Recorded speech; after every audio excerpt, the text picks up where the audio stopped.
के मुख्य गार्जियन हैं आप सिद्धार्थ बाबू जी, जो बिहार प्रदेश अध्यक्ष हैं। और आपकी बड़ी महानता है कि आप कहीं भी जाते हैं तो अपने पद को पीछे रख करके समाज के जो संचालन का काम करते हैं। इसके लिए आपको साधुवाद, जय भीम, नमो बुद्धाय। सर्वप्रथम कुछ कहने से पहले करुणा के सागर तथागत गौतम बुद्ध, शिक्षा की जननी राष्ट्रमाता सावित्रीबाई फूले, साहू जी महाराज, संत गाडगे, संत कबीरदास, बहुजन समाज को बहुजन समाज नाम देने वाले DS4 नाम से बहुजन समाज पार्टी की स्थापना करने वाले, इस देश में युवाओं को मजबूती से खड़ा करने वाले, हम लोग के 21वीं सदी के महानायक माननीय कांशीराम साहब जी के चरणों में नमन करते हुए मैं अपनी बात को रखूंगा। और मैं बच्चों से निवेदन करूंगा कि आप लोग थोड़ा शांत रहें।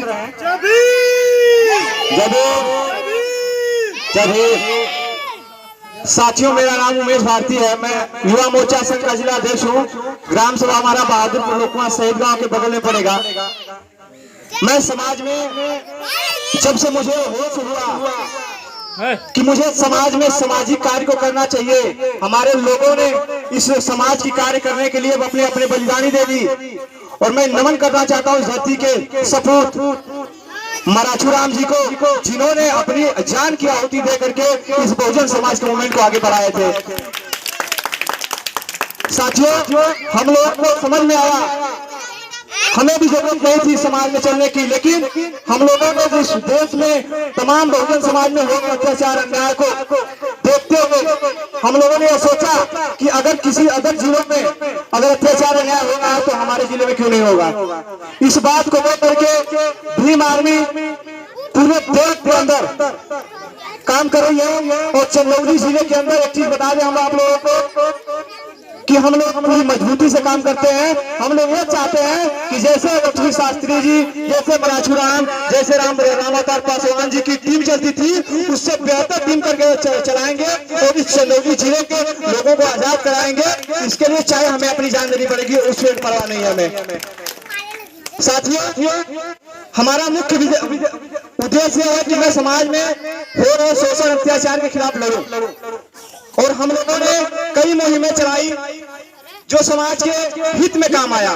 सकलदिया के अंदर हम लोगों ने 14 अप्रैल में बहुत विशाल जनसभा का आयोजन किया था, रैली का आयोजन किया था। हम लोग का यह सोचना था कि अगर शासन हो, प्रशासन हो या मनुवाद के लोग अगर हमारे लोगों को देख करके अभद्र भाषाओं का प्रयोग करते हैं, उन्हें मार पीट देते हैं, तो हमें चंदौली जिले के अंदर ऐसा माहौल क्रिएट करना है कि अगर नीला गमछा हो या फिर नाम का ब्रांड समझ जाए तो उसको समझ में आएगा कि अगर एक खतरनाक लोग है, इनसे लगना यानी अपने मौत को दावत देना है। ऐसी टीम को हम खड़ा करना चाहते हैं चंदौली जिले के अंदर।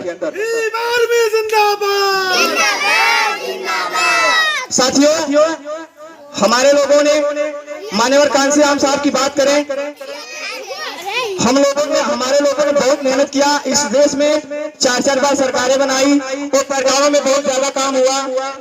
ये अनदेखा नहीं हो सकता, क्योंकि प्रथम इस देश में उस वक्त बहुजन समाज पार्टी की राष्ट्रीय अध्यक्ष आदरणीय बहन कुमारी मायावती जी 1995 में मुख्यमंत्री बनी माननीय कांशीराम साहब के सहयोग से।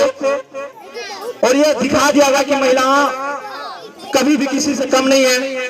लेकिन आज की स्थितियां ये बनी हुई है, जो हमारे समाज के कुछ दलाल टाइप के लोग समाज को बेचने में लगे हुए हैं, वो अपनी रोटी सत्ता सेकने में लगे हुए हैं। उन्हें समाज का दुख और दर्द नहीं समझ में आता है।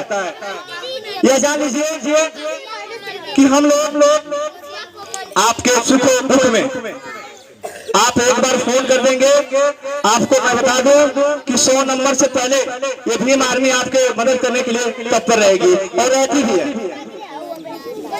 बाबा साहब ने कहा हमें अपने वोटों का कीमत समझना पड़ेगा। आप एक बात बताइए हमें कि हम अपने बच्चों की शादी करते हैं, चाहे लड़की हो या लड़का हो, शादियां करते हैं तो उसको कई परिवार पे देखते हैं, अगल बगल लोगों से पूछते हैं कि बच्चा परिवार कैसा है, लड़का लड़की कैसा है, हम लोग पूछते हैं। लेकिन हम लोग जब वोट देते हैं ना, तो हम ये देखने नहीं जाते हैं कि हमारे हित का है अनहित का है।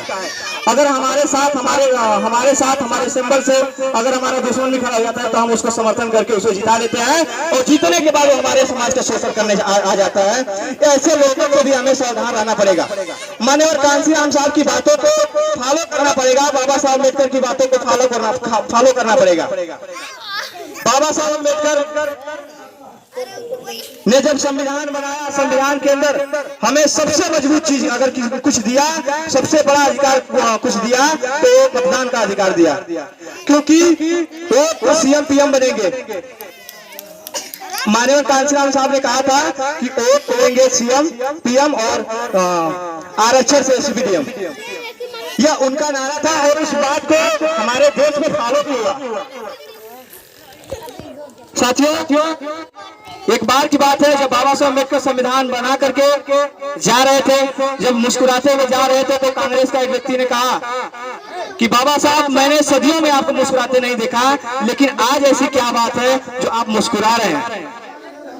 तो बाबा साहब ने दोगुनी मुस्कुराहट के साथ उन्होंने कहा कि मैंने आज ऐसा काम कर दिया है जिससे मेरे देश के लोग, मेरे बहुजन समाज के लोग राजा और शासक बन जाएंगे। उन्होंने कहा कैसी बात? उन्होंने कहा कि मैंने आज रानी के पेट का ऑपरेशन कर दिया हो, और आज के बाद इस देश में रानी के पेट से राजा पैदा नहीं होगा, इस देश के पोते बैलेट बॉक्स से पैदा होगा।